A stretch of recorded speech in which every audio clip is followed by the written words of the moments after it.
देखो शिखरे आपणको स्वागत। आज मु आपणको पई नहीं आसीछि देश विदेशर 30 टी मुख्य खबर। आपणको अनुरोध भिडियोटी को शेष जाए निश्चय देखिए। भिडियोटी भल लागिले याकू लाइक करिवे एवं आपणको सांगमानक सहित शेयर मध्य करिवे। नंबर 1 भारत बंदर ओडिशा रे आंशिक प्रभाव, शांतिपूर्ण रहिला बंद पालन। भारत बंद शांति शेष। श्रमिक संगठन पक्षर दि जाइथिबा बंद डाकर प्रभाव रे सारा राज्य रे जीवन यात्रा ठप हो जाइथिला। दुकान बजार एवं गाड़ी मोटर चलाचल बंद रहिथिबारु लोके नाही नथिबा असुविधार सम्मुखीन होइथिले। एही बंद सफल होइथिबा कथा कांग्रेस कहिथिबा बेले बीजेपी कहिछि बंद नारे भयर वातावरण सृष्टि करा जाइछि। आउ एसबु भितरे लोकसभा भवन को कर्मचारी माने साइकेल रे एवं चाली चाली आसीथिबा देखिबाकू मिलिथिला। सबुठु अधिक असुविधा भोगिथिले जेई परीक्षा देबाकू आसीथिबा छात्र छात्री। विभिन्न जिल्ला रे ट्रेन चलाचल बाधाप्राप्त हेबारु ट्रेन यात्री हंतसंत होइछंती। अनेक जिल्ला रे सरकारी और बेसरकारी ऑफिस सम्मुखरे देखिबाकू मिलिथिला विक्षोभ। बलांगीर, गजपति, भद्रक, देवगढ़, जाजपुर, जोड़ा, नवरंगपुर, पारादीप, सोर विभिन्न स्थान रे पड़िथिला बंदर प्रभाव। नंबर 3 मयूरभंजर विकास पई 254 कोटी टंकार प्रकल्पर उद्घाटन कले मुख्यमंत्री। बारिपदा ठारू 10 किलोमीटर दूर बांकीसड़ा ठारे मयूरभंज जिलार 1500 जनजाति पिलांकर प्रथम पर्यायर पाठ पढ़िबा सकाशे प्रतिष्ठित अदानी किस आवासिक जनजाति विद्यालय एवं परिसर रे प्रतिष्ठित 50 शଯ୍य विशिष्ट चिकित्सालय को मुख्यमंत्री नवीन पट्टनायक उद्घाटन करिसंती। तत्सहित बारिपदार जगन्नाथ मंदिरर विकास पई 5 कोटी टंका देबार घोषणा करिबा सहित खिंजी और देवकुंड पर्यटन पई मध्य स्वतंत्र अनुदान दियाजिबो बोली मुख्यमंत्री घोषणा करिसंती। या छडा 18टी पाइप जोगाण प्रकल्प, 5टी हाई लेवल सेतु, मोरड ब्लॉक रे निर्मित भालियासल आदर्श विद्यालय भली 53 कोटी 60 लाख टंकार विभिन्न प्रकल्पर शुभोद्घाटन करथिले मुख्यमंत्री नवीन पट्टनायक। एथि सहित मुख्यमंत्री 200 कोटी 30 लाख रु ऊर्ध्व टंकार मोट 42 टी विभिन्न प्रकल्पर भित्तिप्रस्तर स्थापन करिसंती। पाणीपाग सूचना बढ़िपारे तापमात्रा 12 पर्यंत लगी रहिबो घन कुहुड़ी। बुधवार रातिठारू ठंडा सामान्य कमिबा सह 10टी जिले में स्वल्परू मध्यम धरणर वर्षा होईपारे। आसंता 3 दिन धरी रातिर सर्वनिम्न तापमात्रा 3 रु 4 डिग्री बढ़िबो। या परे सर्वनिम्न तापमात्रा 2 रु 3 डिग्री कमिबो। 9 रु 11 तारिख पर्यंत केतेक जिले में घड़घड़ी सह हालुका वर्षा होईपारे। सुंदरगढ़ समेत झारसुगुड़ा, संबलपुर, बरगढ़, सोनपुर, देवगढ़, अनुगुड़, पुरी, खोर्धा, बालेश्वर, ढेंकानाल, जाजपुर, कटक, भद्रक, केन्दुझर, मयूरभंज, कंधमाल जिलार गोटे दुईटी स्थान में घन कुहुड़ी पड़िबो। 9 तारिख में उपकूल जिलागुड़िक पाग सुखिला और खराटिया रहिबो, किंतु बाकी समस्त जिलागुड़िक पाग मेघुआ स्वल्प वर्षा होईपारे। तेबे 10 रु 12 तारिख पर्यंत अर्धाधिक जिले में घन कुहुड़ी लगी रहिबो बोली आंचलिक पाणीपाग विज्ञान केन्द्र पक्षरु पूर्वानुमान करा जायछि। आहुरी कुहाଯାଇଛି जे नुआपड़ा, बलांगीर, बरगढ़, झारसुगुड़ा, सुंदरगढ़, संबलपुर, देवगढ़, अनुगुड़, केन्दुझर और मयूरभंज जिलार गोटे दुईटी स्थान में हालुका वर्षा हेबो। रिलायंस जिओर नूतन सर्विस मागणारे करिपारिबे भॉइस और वीडियो कॉल। रिलायंस जिओ बुधवार समग्र देश में भॉइस ओवर वाईफाई कॉलिंग सेवा घोषणा करिछि। जिओर एही खास सर्विसेस रे ग्राहक मागणारे वाईफाई जरिया क्लियर भॉइस कॉल और वीडियो कॉल करिपारिबे। जिओर एही सर्विसेस रे आपण निजर वर्तमान जिओ नंबर व्यवहार करी वाईफाई नेटवर्क जरिया फोन करने सहित कॉल मध्य ग्रहण करिपारिबे। एही सर्विस पई ग्राहकों को कौनसी अतिरिक्त शुल्क देबाकू पड़िबो नाही। आपणक पाखरे केवल एक्टिव प्लान और जिओर वाईफाई कॉलिंग सपोर्ट करिपारुथिबा फोन थिबा दरकार। खास कथा यह जे ग्राहक माने जिओ वाईफाई कॉलिंग पई कौनसी भी वाईफाई नेटवर्क व्यवहार करिपारिबे। यह व्यतीत जिओर वाईफाई कॉलिंग सर्विस 150 रु अधिक हैंडसेट मॉडल रे सपोर्ट करिवो। ग्राहक वाईफाई कॉल रे वीडियो कॉल मध्य करिपारिबे। जिओ वाईफाई कॉलिंग सेवा 2020 जनवरी 7 रु 16 मध्य रे पूरा देश में उपलब्ध हेबो। नंबर 6 ओडिशा रे एनपीआर प्रक्रिया आरंभ। सारा देश में जातीय जनसंख्या पंजिका अर्थात एनपीआर को नहीं विक्षोभ एवं वितर्क चली बेले राज्य सरकार ओडिशा रे एथिपई प्रक्रिया आरंभ करिसंती। एहार सर्वे कार्य आरंभ हो जाइथिबा जणे अधिकारी सूत्ररू सूचना मिलिछि। प्राथमिक भावे एनपीआर पई पायलट सर्वे आरंभ होइछि। घर को घर बोली एही प्रक्रिया रे तथ्य संग्रह करा जिवो। रजिस्ट्रार जनरल ऑफ इंडिया को निर्देशनामा अनुसायी एही कार्यर प्रक्रिया आरंभ होइछि। एप्रिल द्वितीय सप्ताह बेड़क अधिकारी माने घर को घर बोली तालिका प्रस्तुत करिवे। केतेक राज्य रे एनपीआर को जातीय नागरिक पंजिका अर्थात एनआरसी रो प्रथम सोपान बोली अभिहित करिसंती। हेले एनपीआर सो एनआरसी रो कोनोसी संपर्क नथिबा राज्य सरकार मत रखि सारिसंती। सेही भली एही प्रक्रिया को पूर्णांग रूप देवा लागि मास्टर ट्रेनर माननकु प्रशिक्षण दिया जाउछि। नंबर 7 केंद्र बजेट लागि जनसाधारणक ठारू मतामत आह्वान कले प्रधानमंत्री। प्रधानमंत्री नरेंद्र मोदी 2020-21 केंद्र बजेट लगी जनसाधारण ठारू मतामत आह्वान करिसंती। ट्वीट करी मोदी कहिसंती जनसाधारण एथिलागी निजर मतामत एवं परामर्श mygov.in रे देई परिबे। से कहिसंती केंद्रीय बजेट होउची 130 कोटी भारतीयंकर आशा और आकांक्षा। यह मध्य भारतर विकासर मार्ग देखिबो बोली मोदी कहिसंती। पूर्वरु केंद्र अर्थ मंत्रालय पक्षरु 2020-21 आर्थिक वर्षर साधारण बजेट लगी कृषि, शिक्षा समेत अन्य क्षेत्र निमंते जनसाधारणक निकटरू मतामत लोड़ा जाइछि। केंद्र अर्थमंत्री ଅର୍ଥମନ୍ତ୍ରୀ ନିର୍ମଳା ସୀତାରମଣ ବିଭିନ୍ନ କ୍ଷେତ୍ରରେ କାର୍ଯ୍ୟ କରୁଥିବା ପ୍ରତିନିଧିଙ୍କ ସହିତ ଏଥିଲାଗି ପ୍ରାକ୍ ବଜେଟ୍ ପରାମର୍ଶ କରିସାରିଛନ୍ତି। ଆସନ୍ତା ମାସ ପ୍ରଥମ ସପ୍ତାହରେ ଏହି କେନ୍ଦ୍ରୀୟ ବଜେଟ୍ ସଂସଦରେ ଉପସ୍ଥାପିତ ହେବାର ଆଶା କରାଯାଉଛି। ନମ୍ବର 8 ଜେଲ୍ରେ ମୋବାଇଲ ଫୋନ୍ ଉପରେ ଲାଗିଲା କଟକଣା, ଲାଗିବ ମୋବାଇଲ ଡିଟେକ୍ଟର। ଜେଲ୍ ଭିତରକୁ ଯାଉଛି ମୋବାଇଲ ଫୋନ୍। ଏହି ମୋବାଇଲ ଫୋନ୍ ମାଧ୍ୟମରେ ଜେଲ୍ରେ ରହି ଅପରାଧୀମାନେ ବାହାରେ ଘଟାଉଛନ୍ତି ଅପରାଧ, ବଢ଼ାଉଛନ୍ତି ସେମାନଙ୍କ ନେଟୱାର୍କ। ନିକଟରେ ଚୌଦ୍ୱାର ଜେଲ୍ ଭିତରୁ ଦୁର୍ଦ୍ଦାନ୍ତ ସକିଲଙ୍କର ଏକ ସେଲ୍ଫି ସୋସିଆଲ ମିଡ଼ିଆରେ ଭାଇରାଲ ହେବା ପରେ ଏଭଳି ସାଂଘାତିକ ଘଟଣା ପର୍ଦ୍ଦାକୁ ଆସିଥିଲା। ଖୋଳତାଡ଼ ପରେ ସକିଲ ଜେଲ୍ ଭିତରୁ ମୋବାଇଲ ଫୋନ୍ ଜରିଆରେ 3 ଜଣ ଗାର୍ଲଫ୍ରେଣ୍ଡ ଦ୍ୱାରା ଅପରାଧ ଘଟାଉଥିବା ଜଣାପଡ଼ିଥିଲା। ପୂର୍ବରୁ ମଧ୍ୟ ଏଭଳି ଘଟଣାର ଅନେକ ନଜିର ରହିଛି। ତେଣୁ ଏହାକୁ ଜେଲ୍ ବିଭାଗ ଡିଜି ସନ୍ତୋଷ ଉପାଧ୍ୟାୟ ଗୁରୁତର ସହ ଗ୍ରହଣ କରିବା ସହ ମୋବାଇଲ ଫୋନ୍ ଉପରେ କଟକଣା ଜାରି କରିଛନ୍ତି। ଅପରାଧୀଙ୍କ ସଂଖ୍ୟା ଆଧାରରେ ରାଜ୍ୟର 91 ଜେଲ୍ରେ ପ୍ରାୟ 300 ଫୋନ୍ ଡିଟେକ୍ଟର ଲଗାଯିବ। ଏଥିଲାଗି 75 ଲକ୍ଷ ଟଙ୍କା ଖର୍ଚ୍ଚ ହେବ ଓ ମାର୍ଚ୍ଚ ସୁଦ୍ଧା କାର୍ଯ୍ୟ ସରିବ। ଅନ୍ୟପକ୍ଷରେ ଜେଲ୍ ଦାୟିତ୍ୱରେ ଥିବା କର୍ମଚାରୀଙ୍କ ମୋବାଇଲ ଫୋନ୍ ବ୍ୟବହାର ଉପରେ ମଧ୍ୟ କଟକଣା ଲଗାଯାଇଛି। ନମ୍ବର 9 ଟିକସ ବ୍ୟବସ୍ଥାର ସରଳୀକରଣ ଲାଗି ପଦକ୍ଷେପ ନିଆଯାଉଛି, କହିଲେ ସୀତାରମଣ। ଦେଶରେ ଟିକସ ବ୍ୟବସ୍ଥାର ସରଳୀକରଣ ଲାଗି ସରକାର ବିଭିନ୍ନ ପଦକ୍ଷେପ ଗ୍ରହଣ କରୁଥିବା ଅର୍ଥମନ୍ତ୍ରୀ ନିର୍ମଳା ସୀତାରମଣ ମଙ୍ଗଳବାର ସୂଚନା ଦେଇଛନ୍ତି। ସେହିଭଳି ସାଧୁ ଟିକସଦାତାଙ୍କ ସାମ୍ନା କରୁଥିବା ବିଭିନ୍ନ ସମସ୍ୟା ଶେଷ କରିବା ଦିଗରେ କାର୍ଯ୍ୟପନ୍ଥା ଗ୍ରହଣ କରାଯାଉଥିବା ସେ ମତ ଦେଇଛନ୍ତି। କନଫେଡେରେସନ୍ ଅଫ୍ ଅଲ୍ ଇଣ୍ଡିଆ ଟ୍ରେଡର୍ସର ଏକ କାର୍ଯ୍ୟକ୍ରମରେ ଅଭିଭାଷଣ ରଖି ଅର୍ଥମନ୍ତ୍ରୀ କହିଛନ୍ତି ଯେ ଜିଏସ୍ଟି ଫାଇଲିଂ ସିଷ୍ଟମର ଉନ୍ନତିକରଣ ଲାଗି ସରକାର ପରାମର୍ଶ ଗ୍ରହଣ କରୁଛନ୍ତି। ବିଭିନ୍ନ ଅଂଶୀଦାରଙ୍କ ପରାମର୍ଶ ଗ୍ରହଣ କରିବା ପରେ ତାକୁ ଆଧାର କରି ସରକାର ପରବର୍ତ୍ତୀ ଯୋଜନା ହାତକୁ ନେଉଛନ୍ତି। ଟିକସଦାତାଙ୍କ ଏବଂ ଅଧିକାରୀଙ୍କ ମଧ୍ୟରେ ଇଣ୍ଟରଫେସ୍ ବା ସାମ୍ନାସାମ୍ନି ନ ହୋଇ ମଧ୍ୟ ଫେସଲେସ୍ ଇ ଆସେସମେଣ୍ଟ ବ୍ୟବସ୍ଥା ଗତ ବର୍ଷ ଅକ୍ଟୋବରରେ ଆରମ୍ଭ ହୋଇଛି। ଆୟକର ବିଭାଗ ଡକୁମେଣ୍ଟ ଆଇଡେଣ୍ଟିଫିକେସନ ନମ୍ବର ମଧ୍ୟ ଶୁଭାରମ୍ଭ କରିଛି। ସାରା ଦେଶରେ ଶୀଘ୍ର ଏକ ସପିଂ ଫେଷ୍ଟିଭାଲ ଆୟୋଜନ କରାଯିବା ନେଇ ଯୋଜନା ହାତକୁ ନିଆଯାଇଛି ବୋଲି ସୀତାରମଣ ସ୍ପଷ୍ଟ କରିଛନ୍ତି। ନମ୍ବର 10 ବାରିପଦାରେ ଆଦାନୀ କିସ୍ ଆବାସିକ ବିଦ୍ୟାଳୟକୁ ଉଦ୍ଘାଟନ କଲେ ମୁଖ୍ୟମନ୍ତ୍ରୀ। ମୟୂରଭଞ୍ଜ ଜିଲ୍ଲାରେ ଉଦ୍ଘାଟିତ ହେଲା କିସ୍ ଭୁବନେଶ୍ୱର ଏକ ଶାଖା। ବାରିପଦା ନିକଟ ବାଙ୍କିସଡ଼ାଠାରେ ଆଦାନୀ କିସ୍ ଆବାସିକ ବିଦ୍ୟାଳୟକୁ ଉଦ୍ଘାଟନ କରିଛନ୍ତି ମୁଖ୍ୟମନ୍ତ୍ରୀ ନବୀନ ପଟ୍ଟନାୟକ। ଏଠାରେ ପ୍ରଥମ ପର୍ଯ୍ୟାୟରେ କେବଳ ମୟୂରଭଞ୍ଜ ଜିଲ୍ଲାର 1500 ଗରିବ ଜନଜାତି ଛାତ୍ରଛାତ୍ରୀ ପ୍ରଥମରୁ ଦ୍ୱାଦଶ ଶ୍ରେଣୀ ଯାଏଁ ପାଠ ପଢ଼ିବେ। ଆଦାନୀ କିସ୍ରେ କେବଳ ମୟୂରଭଞ୍ଜ ଜିଲ୍ଲାର ପିଲାମାନେ ନିଯୁକ୍ତି ପାଇବେ। ଆଦାନୀ ଫାଉଣ୍ଡେସନର ଆର୍ଥିକ ସହାୟତା ଏବଂ କିସ୍ର ସହଭାଗିତାରେ କିସ୍ ଜମିରେ ପ୍ରତିଷ୍ଠିତ ଏହି ଆବାସିକ ବିଦ୍ୟାଳୟ କିସ୍ ଭୁବନେଶ୍ୱର ଭଳି ସମ୍ପୂର୍ଣ୍ଣ ଭାବେ ଆବାସିକ ନିଃଶୁଳ୍କ ଭାବେ ପରିଚାଳିତ ହେବ। ପ୍ରାୟ ଆଦାନୀ କିସ୍ରେ କିସ୍ ଭୁବନେଶ୍ୱର ଭଳି ଛାତ୍ରଛାତ୍ରୀଙ୍କ ପାଇଁ ସମସ୍ତ ପ୍ରକାର ଅତ୍ୟାଧୁନିକ ସୁବିଧା ସୁଯୋଗ ଉପଲବ୍ଧ କରାଯାଇଛି। ଏଠାରେ ଛାତ୍ରଙ୍କ ପାଇଁ ଛାତ୍ର ନିବାସ, ଛାତ୍ରୀଙ୍କ ପାଇଁ ଛାତ୍ରୀ ନିବାସ, ଶିକ୍ଷକ ଶିକ୍ଷୟିତ୍ରୀ ଓ କର୍ମଚାରୀଙ୍କ ରହିବା ପାଇଁ ମଧ୍ୟ କର୍ମଚାରୀ ଆବାସ ନିର୍ମାଣ କରାଯାଇଛି। ନମ୍ବର 11 କେନ୍ଦ୍ର କ୍ୟାବିନେଟ୍ର ନିଷ୍ପତ୍ତି, ନୀଳାଚଳ ଷ୍ଟିଲ୍ ପ୍ଲାଣ୍ଟରୁ ପ୍ରତ୍ୟାହାର ହେବ ପୁଞ୍ଜି। ବୁଧବାର ନୂଆଦିଲ୍ଲୀରେ ବସିଥିବା କେନ୍ଦ୍ର ମନ୍ତ୍ରିମଣ୍ଡଳର କ୍ୟାବିନେଟ୍ ବୈଠକରେ ଅନେକ ଗୁରୁତ୍ୱପୂର୍ଣ୍ଣ ନିଷ୍ପତ୍ତି ଉପରେ ବାଜିଛି ମୋହର। ନୀଳାଚଳ ଇସ୍ପାତ ପ୍ଲାଣ୍ଟରୁ କେନ୍ଦ୍ର ସରକାର ପୁଞ୍ଜି ପ୍ରତ୍ୟାହାର କରିବା ନେଇ କ୍ୟାବିନେଟ୍ ବୈଠକରେ ନିଷ୍ପତ୍ତି ଗ୍ରହଣ କରିଛନ୍ତି। ବୈଠକରେ ମୁଖ୍ୟତଃ ମାଇନ୍ସ ଆଉ କୋଇଲା କ୍ଷେତ୍ରକୁ ଅଧିକ ଗୁରୁତ୍ୱ ଦିଆଯାଇଛି। ବୈଠକରେ ମୁଖ୍ୟତଃ ପୂର୍ବୋତ୍ତର ରାଜ୍ୟମାନଙ୍କର ବିକାଶକୁ ଗୁରୁତ୍ୱ ଦେଇଛନ୍ତି କେନ୍ଦ୍ର ସରକାର। ପୂର୍ବୋତ୍ତର 8 ରାଜ୍ୟରେ ଗ୍ୟାସ୍ ଗ୍ରିଡ୍ ସ୍ଥାପନ କରିବା ସହ ଭାରତୀୟ ରେଳର ଇନ୍ଧନ ପାଇଁ ଇଂଲଣ୍ଡ ସହ ଏକ ବୁଝାମଣାପତ୍ର ସ୍ୱାକ୍ଷର କରାଯିବ ବୋଲି ଜଣାପଡ଼ିଛି।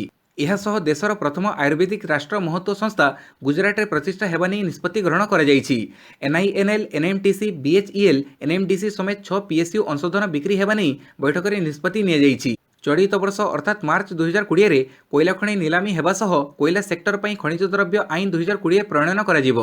ନମ୍ବର 12 17ରୁ 19 ପର୍ଯ୍ୟନ୍ତ ଆୟୋଜିତ ହେବ କୁମୁଳା ମହୋତ୍ସବ। ଟିଟିଲାଗଡ଼ ଅଞ୍ଚଳରେ କଳା ଓ ସଂସ୍କୃତିର ଏକ ଅପୂର୍ବ ସମାରୋହ କୁମୁଳା ମହୋତ୍ସବ ଆସନ୍ତା 17ରୁ 19 ପର୍ଯ୍ୟନ୍ତ ଆୟୋଜିତ ହେବାକୁ ଯାଉଛି। ଏନେଇ ମହୋତ୍ସବ କମିଟିର ଅଧ୍ୟକ୍ଷା ତଥା ରାଜ୍ୟ ମହିଳା ଓ ଶିଶୁ ବିକାଶ ଏବଂ ମିଶନ ଶକ୍ତି ମନ୍ତ୍ରୀ ଟୁକୁନି ସାହୁ ସୂଚନା ଦେଇଛନ୍ତି। ଦିବଙ୍ଗତ ରାଜ୍ୟ ଯୁବ ବିଜେଡି ସମ୍ପାଦକ ଅଭିମନ୍ୟୁ ସାହୁ ସହରବାସୀଙ୍କ ସହଯୋଗରେ 2011ରେ କୁମୁଳା ମହୋତ୍ସବ ଆରମ୍ଭ କରିଥିଲେ। ବିଶେଷ କରି ଗୋଟିଏ ମଞ୍ଚରେ ରାଜ୍ୟ ତଥା ରାଜ୍ୟ ବାହାରର ଲୋକକଳାର ସମ୍ଭାର ମହୋତ୍ସବଟିକୁ ବିଶେଷ ଜନାଦୃତ କରିପାରିଛି। ଚଳିତ ବର୍ଷ ବିଭିନ୍ନ ଅଞ୍ଚଳର ଲୋକକଳା ସାଙ୍ଗକୁ ଓର୍ମାସ ପଲ୍ଲିଶ୍ରୀ ମେଳା ସମେତ 60ଟି ଷ୍ଟଲ୍ ବିଶେଷ ଆକର୍ଷଣୀୟ ରହିଛି। ମହୋତ୍ସବରେ ରାଜ୍ୟ ସରକାରଙ୍କ ବହୁ ମନ୍ତ୍ରୀ ତଥା ଅଧିକାରୀ ଯୋଗଦେବାର କାର୍ଯ୍ୟକ୍ରମ ରହିଛି। ଏହାସହ ବିଭିନ୍ନ କ୍ଷେତ୍ରରେ ପାରଦର୍ଶିତା ଲାଭ ସହ ସୁନାମ ଅର୍ଜନ କରିଥିବା ଅଞ୍ଚଳର ବ୍ୟକ୍ତିବିଶେଷଙ୍କୁ ଏହି ଅବସରରେ ସମ୍ମାନିତ କରାଯିବା ନିଷ୍ପତ୍ତି ନିଆଯାଇଛି। ନମ୍ବର 13 ଇରାକ ଇରାନ ଆକାଶରେ ବିମାନ ଉଡ଼ାଣ ବନ୍ଦ କଲା ଭାରତ। ଇରାନ ଓ ଆମେରିକା ତିକ୍ତତା ମଧ୍ୟରେ କାଲି ଇରାନରେ ଏକ ବିମାନ ଦୁର୍ଘଟଣାଗ୍ରସ୍ତ ହୋଇଥିଲା। ଫଳରେ 176 ଜଣ ଯାତ୍ରୀଙ୍କର ମୃତ୍ୟୁ ହୋଇଛି। ଏହାକୁ ଦୃଷ୍ଟିରେ ରଖି ଇରାକ ଇରାନ ଆକାଶରେ ସାମୟିକ ବିମାନ ଉଡ଼ାଣ ବନ୍ଦ ପାଇଁ ଭାରତ ସରକାର ନିଷ୍ପତ୍ତି ନେଇଛନ୍ତି। ବାଗଦାଦ ଦୂତାବାସ ଏରବିଲ ସ୍ଥିତ କନସୁଲେଟଙ୍କୁ ମଧ୍ୟ ସତର୍କ ସୂଚନା ଜାରି କରାଯାଇଛି। ଇରାକରେ ଭାରତୀୟଙ୍କୁ ଜରୁରୀ କାର୍ଯ୍ୟ ବିନା ବାହାରକୁ ନ ଆସିବାକୁ ମଧ୍ୟ ପରାମର୍ଶ ଦିଆଯାଇଛି। ଏନେଇ ଭାରତୀୟ ବିଦେଶ ମନ୍ତ୍ରଣାଳୟ ମୁଖପାତ୍ର ରବିଶ କୁମାର ଟ୍ୱିଟ୍ କରି ଏହି ପରାମର୍ଶ ଦେଇଛନ୍ତି। ଆମେରିକା ଓ ଇରାନ ମଧ୍ୟରେ ଉତ୍ତେଜନା ଯୋଗୁଁ ଭାରତର ବିଦେଶ ମନ୍ତ୍ରଣାଳୟ ଏହି ଆଡଭାଇଜରି ଜାରି କରିଛି। ନମ୍ବର 14 2019-20ରେ 5% ରହିବ ଦେଶର ଜିଡିପି ଅଭିବୃଦ୍ଧି ହାର। 2019-20 ଆର୍ଥିକ ବର୍ଷ ଲାଗି ସରକାର ଜିଡିପିର ପ୍ରଥମ ଆଗୁଆ ପୂର୍ବାନୁମାନ ମଙ୍ଗଳବାର ଜାରି କରିଛନ୍ତି। केंद्रीय परिसंख्यान कार्यालय पक्षर प्रकाश पाई सद्यतम डाटा मुताबक 2019-20 देशर मोट घर उत्पाद अर्थात जीडीपी अभिवृद्धि हार 5% को खसियो बोली पूर्वानुमान कराଯାଇଛି। देशर विकास हार गत आर्थिक वर्ष में 6.8% रही बेले चलित वर्ष यह अनेक हार में खसीथिबा जଣାपड़ी। चलित आर्थिक वर्ष जीडीपी हार 5% रहिबो बोली आरबीआई कहि सारिथिला। सेहिबडी 2019-20 देशर ग्रॉस वैल्यू एडेड अभिवृद्धि 4.9% रे धार्य करा जायछि। चलित आर्थिक वर्ष द्वितीय त्रैमास रे देशर विकास 4.5% को खसी आसीछि। चलित आर्थिक वर्ष जीडीपी हार कमिबो बोली बजार विशेषज्ञ माने कहि आसुछन्ति। मैन्युफैक्चरिंग क्षेत्रर अभिवृद्धि कमिबा चाहिदा एवं निवेश भली प्रमुख कारण जोगु विकास हार खसुथिबा जଣା पड़िछि। नंबर 15 बीमा परिसरभुक्त हेले सेवायत। सबुबेले अवहेलित होई पड़ी रहिथिबा देवोत्तर विभाग को मुख्यमंत्री नवीन पट्टनायक गस्तर दिनक पूर्व सजबाज करिछि जिला प्रशासन। देवोत्तर विभाग अधीन रे थिबा जिलार 10टी मंदिर और 10टी मठरे पूजा कार्य तथा मंदिरर अन्य कार्य करुथिबा सेवायत मानकु 2019-20 वर्षरु आगामी 3 वर्ष पई बीमाभुक्त करिछि विभाग। बीमा बाबदकु थिबा समस्त पावना 3 वर्ष पर्यंत देवोत्तर विभाग देबको निष्पत्ति होइथिबा बेले इहा परे सेवायत माने निज निज पावना देबे। 70 वर्षरु तळकु और 50 वर्षरु तळकु मापदंड रे निया जाई सेवायत मानकु बीमा परिसरभुक्त करा जायछि। नंबर 16 भारत मंगोलिया महाकाश संयोग को कैबिनेटर मोहर। बुधवार प्रधानमंत्री नरेंद्र मोदी अध्यक्षतार केंद्र कैबिनेटर बैठक में भारत मंगोलिया महाकाश सहयोग चुक्ति को कैबिनेट मंजूरी मिली। यह चुक्ति अनुଯାयी शांतिपूर्ण और बेसामरिक उद्देश्य महाकाश में उभय राष्ट्र मिलित भाव काम करेंगे। 2019 मसीहा सेप्टेम्बर 20 स्वाक्षरित यह चुक्ति मंगोलिया राष्ट्रपति भारत गस्त बेले स्वाक्षरित होता। यह महाकाश विज्ञान प्रजुक्ति विद्या आदि क्षेत्र में उभय राष्ट्र सहयोग बढ़ेब। यह चुक्ति अनुଯାयी पृथ्वीर remote sensing, satellite communication, satellite भित्तिक नेविगेशन, स्पेस साइंस, महाकाश यानर व्यवहार, प्लानेटरी एक्सप्लोरेशन एवं महाकाश विज्ञान व्यवहार आदि सहयोग रहिबो। नंबर 17 एयर इंडिया बिक्री जनवरी रे आसीबो एक्सप्रेशन ऑफ इंटरेस्ट। स्वराष्ट्र मंत्री अमित शाह अध्यक्षतार बसिथिबा मंत्री गोष्ठी एयर इंडिया बिक्री पई एक्सप्रेशन ऑफ इंटरेस्ट अर्थात ईओआई एवं शेयर परचेज एग्रीमेंट को मंगलवार मंजूरी प्रदान करिछि। यह राष्ट्रीयत विमान कंपनी घरीकरण दिगरे एक बड़ पदक्षेप बोली जणे सरकारी अधिकारी सूचना दैछन्ति। बिडरंक लागि चलित मासरे ईओआई जारी कराजिबो बोली अधिकारी जनक मत दैछन्ति। एथिलागि मंत्री गोष्ठी गत वर्ष सेप्टेम्बर में मंजूरी प्रदान करिथिला। गत वर्ष air India specific alternative mechanism विमान कंपनी 100% अंशधन बिक्री को मंजूरी प्रदान करथिले। यास एयर इंडिया एक्सप्रेशन एवं यौथ उद्योग एआईएसटीएस मध्य घरीकरण नहीं पथ परिष्कार होईछि। सेहिभଳି एही विमान कंपनी लागि स्वच्छकृत अवसर योजना एवं ऋण पुनर्गठन योजना को मंजूरी दिया जाइछि। नंबर 18 वित्तीय नियंट चिंता खर्च काट नहीं सरकारक योजना। सरकारक खर्च बढ़िथिले मध्य सही मुताबक राजस्व आसिबा एबे कष्टकर हेउछि। राजस्व संग्रह कमिथिबा बेले वित्तीय नियंट बजेट धार्य लक्ष्यर 115% टपिछि।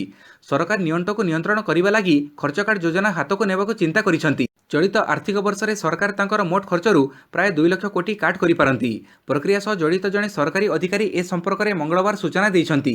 एशियार तृतीय बृहत अर्थव्यवस्था भाव परिगणित भारत वर्तमान जीडीपी अभिवृद्धि क्षेत्र में 6 वर्षर निम्न में रही।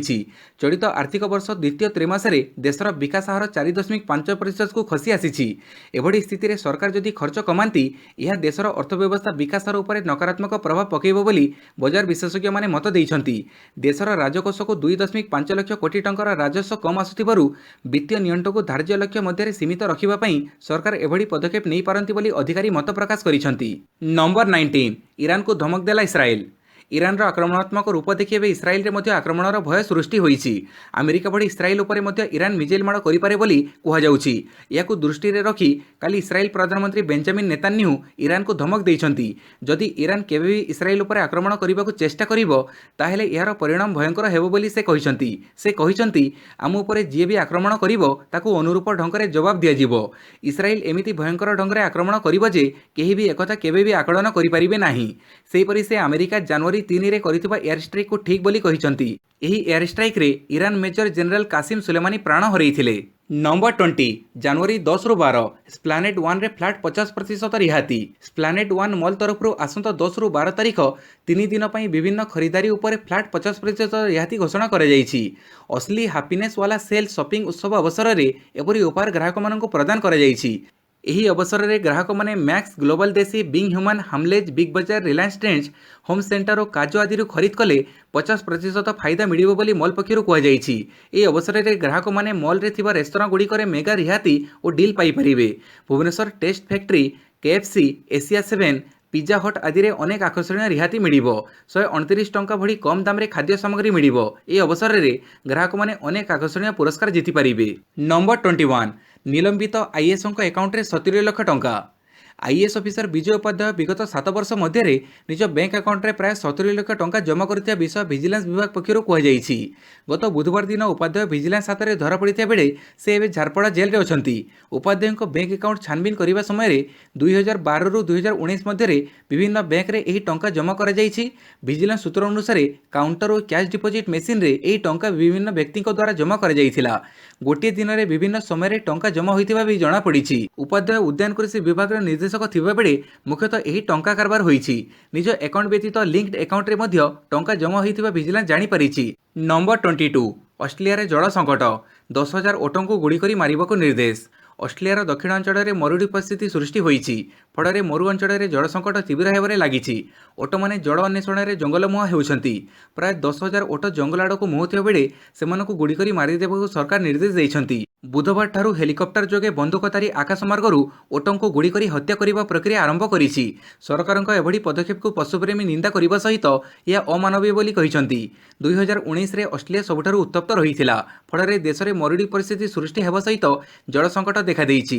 ओट माने जल अन्वेषण में आदिम जनजाति बास करुवा अंचल को चली आसी क्षयक्षति घटाउछंती। लोकमानकु सुरक्षा लगी ओटों गुड़ी करने निर्देश दिया जाइथिबा जଣା पड़िछि।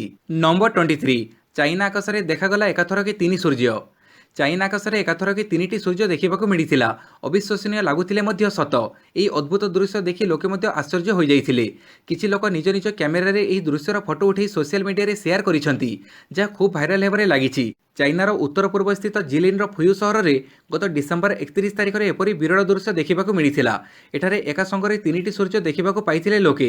वैज्ञानिकों अनुजाई यह दुर्लभ घटना, जहाँकि सूर्योदय और सूर्यास्त समय ही देखा मिलता है। जेतेबेले आकाश में अधिक बादल हो जाए सेतेबेले एपरी दृश्य देखा मिले। यह व्यतीत जेतेबेले आकाश सूर्य पूरा तलक खसी आसिया परी देखा जाती सेतेबेले 3टी सूर्य थिया परी देखा जाए। नंबर 24 जनवरी 12 रु बढ़िबो दिनर उत्ताप। शीत जीव गरम आसीबो। प्रस्तुत थांतु ग्रीष्म दुआर मुहरे ठक ठक कलाणी। शिक्षा अनुसंधान विश्वविद्यालय परिवेश और पाणीपाग केन्द्र पक्षरु यह आकलन करा जायछि। सीईसी पक्षरु कुहाଯାଇଛି जे 12 तारिखरु क्रमशः दिनर तापमात्रा बढ़िबो, किंतु 10 तारिखरु रातिर तापमात्रा कमिबो। अर्थात दिन में गरम और राति ठंडा किछि दिन लगी रहिबो। एबे बंगोपसागर 5.8 किलोमीटर ऊपर एक ट्रफ लाइन रही। यह पश्चिम उपकूल में देखा देइथिबा सामुद्रिक वायु प्रभाव में परिवर्तन ओडिशार अभ्यंतरीण अंचल में वर्षा करने आशंका रही। नंबर 25 सीनियर महिला टी20 चैलेंजर ट्रॉफी फाइनल रे इंडिया बी। बारवाटी स्टेडियम रे चलिथिबा सीनियर महिला टी20 चैलेंजर ट्रॉफी रे इंडिया बी दल द्वितीय विजय हासिल करिछि। 3टी मैच रु 10 पॉइंट हासिल करी पॉइंट टेबुल शीर्ष स्थान में रहिबा सहित प्रथम दल भाव फाइनल रे स्थान सुरक्षित करिछि इंडिया बी। मंगलवार हरमनप्रीत कौरଙ୍କ नेतृत्वाधीन इंडिया सी को इंडिया बी दल 35 रन रे हरैथिला। इंडिया बी पक्षरु खेलुथिबा ओडिशार सुश्री दिव्यदर्शनी 2टी विकेट अख्तियार करने सह दल को जितैबारे प्रमुख भूमिका ग्रहण करिसंती। इंडिया बी अधिनायक स्मृति टॉस जीति प्रथम बैटिंग करने को निष्पत्ति नैथिले। निर्धारित 20 ओवर में दल 4 विकेट हरई 139 रन करिथिला। जवाब में इंडिया 7 विकेट हरई 104 रन करि परिथिला। नंबर 26 मालेशिया मास्टर्स साइना और सिंधु अभियान आरंभ। भारतर टॉप महिला शटलर साइना नेहवाल और PV Sindhu Malaysia Masters badminton टूर्नामेंटर प्रथम राउंड रे विजयी हुई नूआ वर्ष में दमदार शुभारंभ करिसंती। अन्य पक्षरे वर्ल्ड चैंपियनशिप ब्रोंज पदक विजेता बी साई प्रणीत, वेटेरान परुपल्ली कश्यप और स्टार शटलर किदाम्बी श्रीकांत प्रथम राउंड रे हारी टूर्नामेंट विदाय नहीं। पुरुष वर्ग में एचएस प्रणय नूआ वर्ष में निजर प्रथम मुकाबिला जीति द्वितीय राउंड रे स्थान पक्का करिसंती। मंगलवार भारतीय पुरुष डबल्स जोड़ी सात्विक साईराज और रैंकी रेड्डी और चिराग शेट्टी प्रथम राउंड रे हारी विदाय नहीं। Number 27 karate association of India ठारू मान्यता प्रत्याहार कला आईओए। संविधान नियम उल्लंघन अभियोग रे कराटे एसोसिएशन ऑफ इंडिया अर्थात केआई ठारू भारतीय ओलंपिक एसोसिएशन अर्थात आईओए मान्यता प्रत्याहार करिछि। गत डिसेम्बर 30 तारिख अनुष्ठित वार्षिक साधारण बैठक में आईओए एने निष्पत्ति नैथिला। तेबे गत सोमवार विश्व कराटे फेडरेशन को आईओए मान्यता प्रत्याहार नहीं औपचारिक भाव चिठी पठाई। 2017 अगस्त 8 तारिख में आईओए केआई को मान्यता प्रदान करिथिला। Number 28 FIH hockey pro league counter रे टिकेट बिक्री आरंभ। एफआईएच हॉकी प्रो लीग रे भारत यार घरोई मैच गुड़िक कलिंग स्टेडियम रे खेलिबो। टूर्नामेंट आरंभ पई आउ 2 सप्ताह कम समय थिबारु काउंटर रे टिकेट बिक्री आरंभ होइतिबा संपर्क में हॉकी इंडिया पक्षरु प्रकाश करा जायछि। कलिंग स्टाडियम रे भारत विश्वर 3 नंबर दल नेदरलैंड, विश्व और यूरोपियन चैंपियन बेल्जियम, विश्वर नंबर 1 दल ऑस्ट्रेलिया और 9 नंबर दल न्यूजीलैंड विपक्ष में खेल।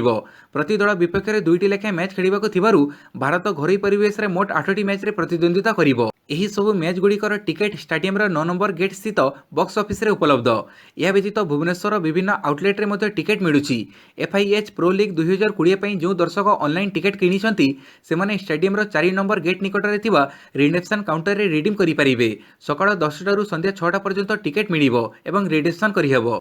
नंबर 30 क्यारियर तृतीय हैट्रिक नहीं इतिहास रचिले रशीद खान। ऑस्ट्रेलिया खेला जाउथिबा बिग बॉस लीग रे बुधवार अफगानिस्तान लेग स्पिनर रशीद खान जबरदस्त खेल प्रदर्शन करिसेंती। बिग बॉस लीग 27तम मैच रे एडिलेड स्ट्राइक्स और सिडनी सिक्सर्स मध्य खेला जाइथिबा मैच रे रशीद एडिलेड स्ट्राइक्स तरफ खेली हैट्रिक विकेट नैछंती। यहाको मिसई से तांको 2020 कैरियर रे 3 थर हैट्रिक विकेट नैछंती। रशीद 4 ओवर रे मात्र 22 रन दे 4टी महत्वपूर्ण विकेट हासिल करिसेंती। यह थिला आजिर 30टी बड़ खबर। भिडियोटी भल लगिले यहाकु लाइक करिवे, आपणक सांगमानक सहित शेयर करिवे, आउ एमिति डेली न्यूज अपडेट पाइबा पई मोर एही चैनल को सब्सक्राइब करिवे। धन्यवाद।